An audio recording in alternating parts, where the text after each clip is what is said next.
Hey there, sweet friend. I'm Katie, a Jesus loving, coffee drinking, dream chasing, joy filled wife and mama. And I'm here to help you grow in wisdom, walk in freedom, and live a genuinely joy filled life. In other words, I'm super passionate about helping you build a life that you're happy about living. And it's not actually that hard to do. I've discovered that you don't have to have it all figured out to move forward. You just have to take the one next step and then the next step. Life is really a series of choices or baby steps, if you will. And today we're going to talk about some of those little choices that will add up in a really big way. So I've grouped these little choices, those baby steps, into two different categories: the input of your life and the output of your life.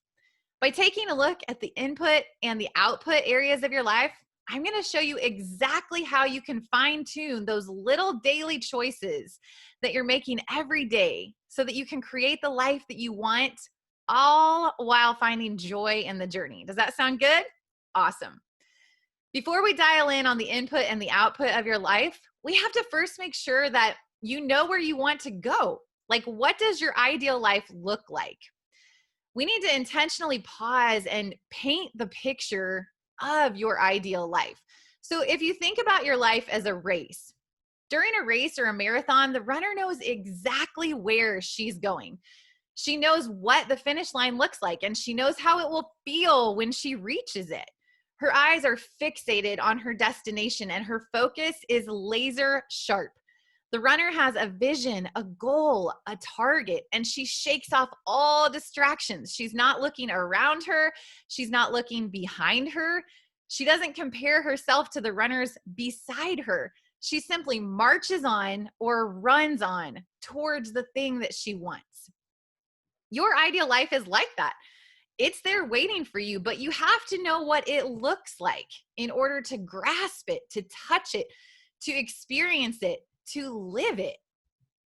A lot of people say that they wish they were happier or more driven or more successful or more this or more that. And the truth is that a lot of people sit and watch with jealousy as others chase their dreams and live their ideal life.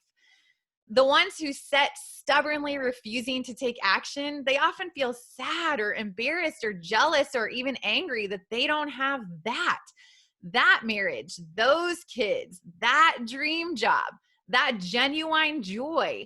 Yet they've never even taken the time to define what their ideal life looks like. Like, they don't even know what happiness would look like, even if they did, quote unquote, find it or get there. So take a second and think about, what is the life that you want?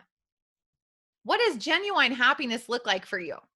If you could wake up tomorrow and have the perfect day play out before you, what would it look like? Consider what's most important to you. Where do you want to be on a personal or spiritual level?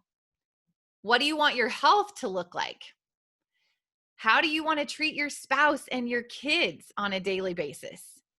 What do you want your work to look like? Do you want to start your own business? Do you want the 9-to-5 job with steady income? Do you want to be a stay-at-home mom? How do you define time freedom? And what kinds of things do you want to be doing in your free time? Like, think about, if you had an open free weekend, exactly how would you spend it? What would you do? Where would you go? Who would you go with? Consider, what is your life's purpose and calling, and what would it look like to walk that out?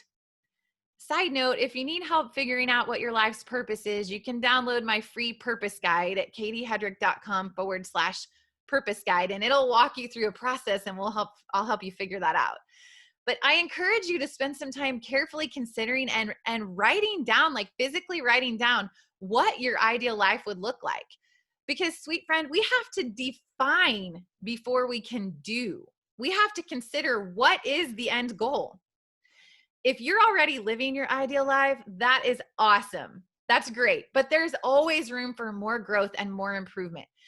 You might assume that I am living my ideal life right now, and I am doing what I love to do, but I know in my heart that there's absolutely room for growth. I still have work to do, and I will continue to have work to do. until the day that I die. We are not called to be stale or stagnant. We were created to dig in and to keep growing. And it's the reason that God gave us a book full of wisdom to dig into when he gave us the Holy Bible. I would never say that I've arrived, but I will say that I am creating the life that I want to live on a daily basis. And I am definitely finding joy in the journey. Are you ready to know how I do it? My secret is really simple, actually. It's through the input and the output of my life. Now, you may be thinking to yourself, Katie girl, what the heck are you even talking about? Well, here's what I'm talking about. The input of our life is what we are consuming. It's the things that are seeping into our heart and our mind. The output of our life is what we are producing or what we're putting out in the world. It's like the fruit of our life, so to speak. Let's talk about the input of our life. This is huge. The things that you're consuming are either nourishing you or poisoning you. These things are literally transforming your heart and mind, and then they're being regurgitated out of your mouth, and those things are becoming your life. If you don't believe me, then do a little self-assessment. Take a look at the things that you're consuming. TV and media. Oh my goodness gracious. I probably shouldn't even get started on this because at our house, we watch very, very little TV. And in fact, I'm seriously considering as we're building a new house and possibly not even putting a TV in the house. That's a whole nother story. But think about what you're consuming on TV and media. It's all negative. The news, the politics, the doom and gloom. Everyone's talking about everything that's going wrong. And on top of that, all your TV really is a giant box in your living room that's advertising to you and selling you a bunch of stuff that you don't even need or necessarily even want. So there's my 2 cents on TV. Social media, the social media that you're consuming, all these glossy photos and so-and-so's perfect life that you're only seeing the outside of the glossy photos, it's causing you to play the comparison game, and it's causing you to feel terrible about yourself. And you're seeing all these political opinions, and you're seeing supposedly what's cool, what's not cool, who's cool, what to do, what to say, what to wear, how to think, how to speak, how to act, who you should vote for, all the things. Like, have you ever paused and considered what you're consuming on social media? That's sinking deep into your heart and mind, and it's coming out. And it's those feelings and thoughts that are being created as a direct result of what you're consuming on social media. That, my friend, is becoming your life. Let's talk about the friends that you hang out with, and let's talk about the input on your life there. You've often heard me talk about your 5 tribe. Who are the 5 people that you're spending the most time with? What do their lives look like? Are they happy, full of joy, optimistic, honorable, productive, kind, hardworking? Does love show in their life? Or are you hanging out with friends who are gossiping about their job and their spouse and their kids and their extended family members, and they're griping and, oh my gosh, the weather is terrible and all the things are terrible. All the political candidates are terrible. Everything is terrible. Like, what? Like, think about who you're hanging out with and what is being dripped into your heart and your mind through those people. Show me your friends and I will show you your future. These things are shaping our life, and we should be protecting our eyes and our ears in order to protect our heart and our mind. I've told my kids this story where back in high school, I remember I had gone to a friend of mine's birthday party, and all the other girls, all these other high school girls, they all wanted to watch this really scary movie. And honestly, it was the Holy Spirit burn. And I had these like weird vibes about it, these weird feelings, but everybody wanted to watch this scary movie. So I did. I sat through it, and it was terrible, and I hated every second. And here's what happened that night in my dreams. Those terrible images actually came out. They had sunk so deep into my heart and my mind that those images came out in my dreams, the things that we're watching on TV. So I've shared with my kids, if we're in that position, we have to be so careful and really protect our eyes and our ears from what we're consuming. It's okay to say no. It's okay to walk away. It's okay to say, I'm not going to consume this or watch this or listen to this, because I know that it is going to in turn shape my life. And I'm working towards living my ideal life. And this is not for me. I love this quote by Christine Kane. She says, I'm as vigilant about what I keep out as I am what I put in. That's so good. And that's like hand in hand with the whole protecting our eyes and our ears to protect our heart and our mind. Friend, it's time that we stop consuming crap. I'm just going to be honest and blunt and rip it off like a Band-Aid. It's time that we stop consuming crap. And it's time that we start consuming wisdom. What does that look like? Well, I will tell you that the Holy Bible is the greatest book of wisdom that has ever been breathed or written. So that's a great place to start. You'll find a ton of rich wisdom inside the book of Proverbs in the Bible.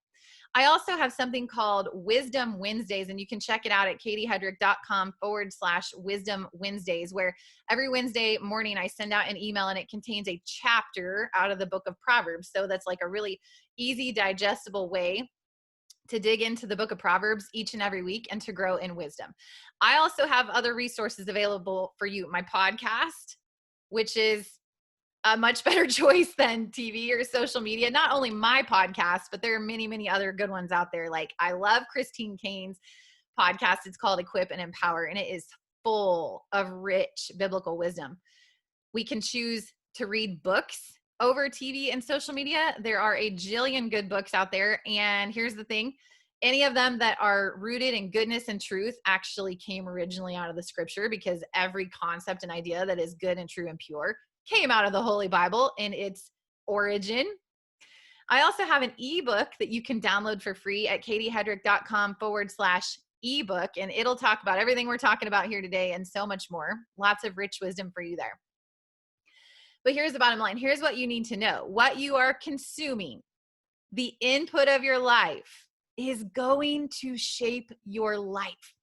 It's going to change the way that you think and act, and it's going to spill out from your heart and then out of your mouth, and it is going to literally become your life.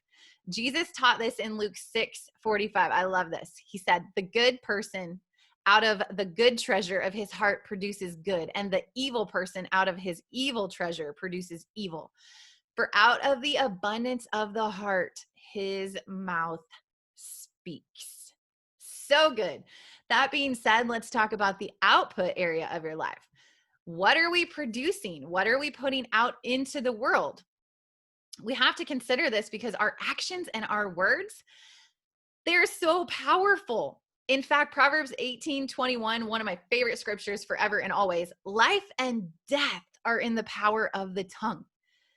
Literally, life and death. Marinate on that. Let that sink in. Life and death are in the power of the tongue. In other words, our words have the power to create life. So we have to be very intentional about speaking life. What are you speaking over yourself and over others? Those things are manifesting in your life. As a woman, as a wife and a mom, I love this. Proverbs 14:1, the wise woman builds her house, but with her own hands, the foolish one tears hers down. And Proverbs 31:26, she opens her mouth with wisdom, and the teaching of kindness is on her tongue. So as a woman, as a wife and a mom and an influencer in our home and in our community and in our workspace and with our kids and with our spouse and in our church and in all on social media and all the places that we have influence, what kind of things are we speaking? Are we speaking life, or are we speaking death? Because that's going to manifest. As a mom especially, and as a wife, this is a really powerful concept. Like, what are you speaking? Because our mission field starts at home. What are you speaking over your spouse and over your kids? It's going to manifest, and you don't have to take my word for it. Like, it's right there black and white in the Bible. That's God's word. That's the final word. In my opinion, my word doesn't matter. God says that the words we speak are powerful and that they are going to manifest in our life. So it's time that we speak life and that we act upon it. And then, as I said, actions. What are you doing? Like, what are the literal things that you are doing? What are the actions that you're taking on a daily basis? What type of things are you walking out in a literal sense, and do they align with your ideal life? Do you say that you want to have a deep relationship with Jesus? Okay. Are you reading your Bible, or is it sitting on your bookshelf collecting dust? Have you cracked it open since church last Sunday? I've been guilty of this before. I've gone a whole week and then been like super convicted, like, oh my goodness, like I didn't even crack my Bible this week and I want to have a deep relationship with Jesus, right? We can pray, we can talk to God, we can spend time in nature and creation with him. But he wants to have relationship with us, and he gave us the Holy Bible to dig into on a frequent basis. So do your actions show that you want to have a deep relationship with Jesus? And you don't have to prove it to me. You don't have to show it to me or tell me or anyone else. We each need to assess our own actions in our own life. Do you say you want to be healthy? Are you exercising and eating proteins and greens, or are you binging out watching Netflix with a Monster in one hand and a bag of chips in the other hand? Like what is our action? Is it in alignment with our desire to have this healthy life?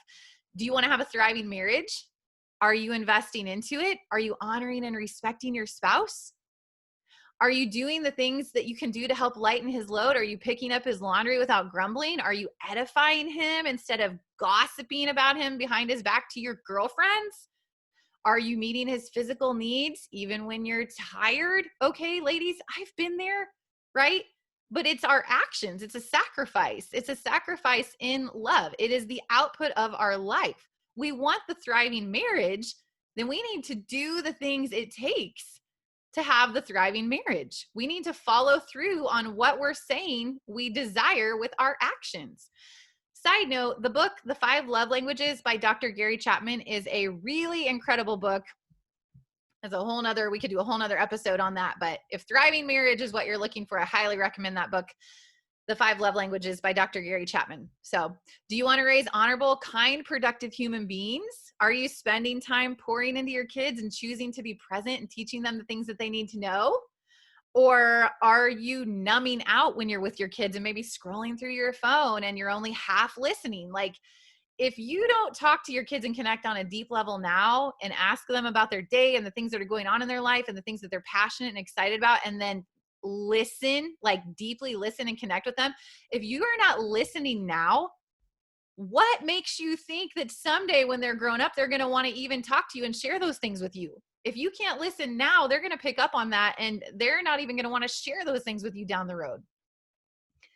Do you want to cultivate great relationships and meaningful connections? Well, are you creating a time and a space to actually get together with your girlfriends? Or are you hiding behind excuses and always finding a reason why you can't? Guys, I get it. I'm busy. I promise you I'm as busy as you are. But bless my friend's heart. I have this one girlfriend who I love. I have a lot of awesome girlfriends, but my girlfriend Alicia is like, she's all about like personal connection and getting together in person, and is like, she like gently encourages me to do that thing. And like every time that we do get together, I get together with girlfriends, like my bucket is filled and I am reminded that it is such an important and integral part of cultivating great and meaningful relationships is spending time together in person. Are you doing that? Do you want to start a business? Well, are you pouring your free time into researching and doing the things that it will take to get there?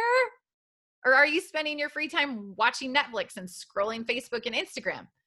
I can tell you personally, if you have a business or something on your heart that you want to start, spending every waking free moment that you have investing into that and growing yourself to learn how to do that thing will be 100% worth it. I am telling you that from experience. This podcast is actually a direct result of me diving in and learning all the things that I did not know, because guess what?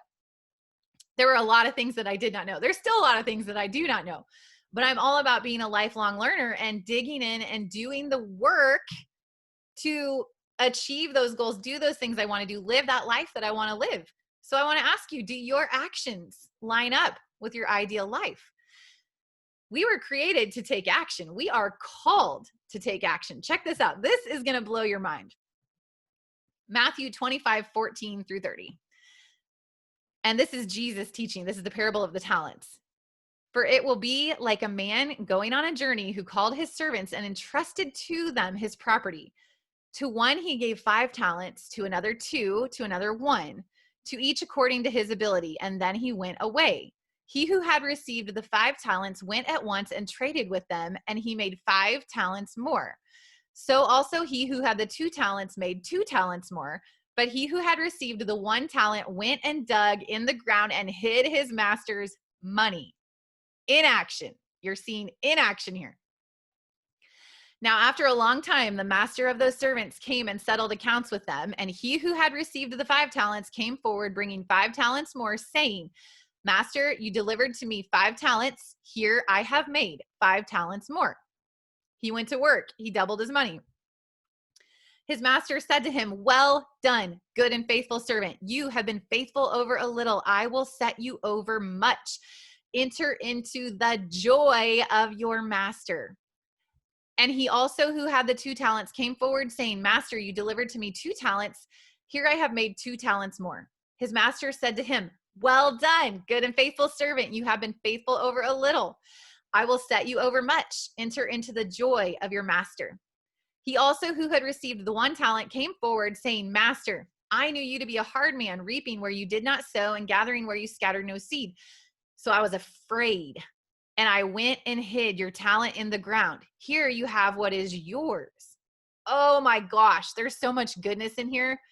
You see inaction, and you see that inaction rooted in fear, which for the record does not come from God. He did not give us a spirit of fear or timidity, right? But a spirit of love and self-control and courage. So inaction, so he hid the talents, and his master says to him, You wicked and slothful servant, you knew that I reap where I have not sown and gather where I scatter no seed. Then you ought to have invested my money with the bankers, and at my coming I should have received what was mine with interest. So take the talent from him and give it to him who has the 10 talents.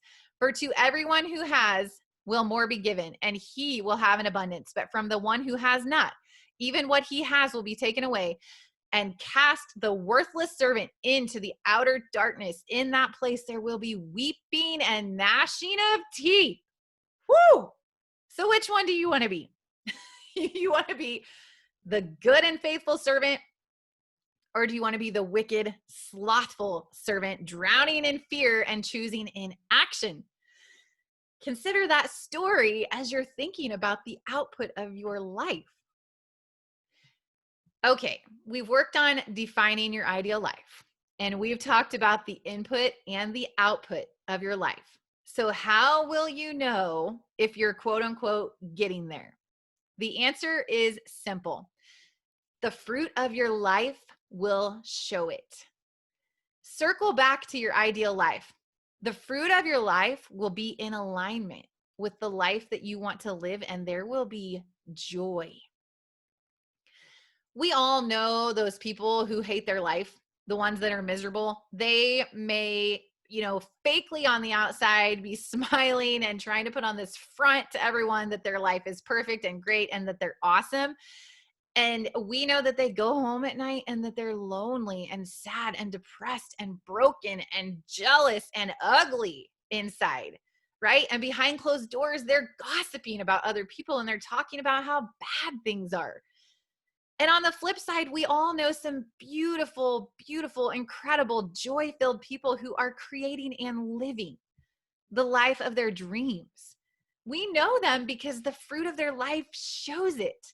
Like they radiate love, joy, peace, patience, kindness, goodness, faithfulness, gentleness, and self-control. Check out Galatians chapter 5 for more on that. That's a great chapter to deep dive into. And maybe eventually on the podcast, we will dive into the fruit of the Spirit, because that's some good stuff right there. So as we come to a close, dear friend, let's recap. How do we create the life that we want while finding joy in the journey? We define our ideal life. We clean up the inputs. We be intentional with the outputs. And we consistently examine the fruit. Sweet friends, I want to invite you once again to snag my ebook. It's a free download. You can get it at katiehedrick.com/ebook. It's called 7 Habits of Happiness. Lots of great, rich wisdom in there, all rooted in truth from the scriptures. So I want to invite you to go download that if you're looking for some wisdom-filled inputs for your life. And I hope that you enjoyed today's content. I hope that it was impactful for you. I hope that it cause you to stop and pause and really think about your ideal life and really evaluate the input and the output. And then to take a moment and really look at the fruit of your life, kind of as a heart check to see where you're at in living that ideal life. Until next time, sweet friend, continue living joyfully.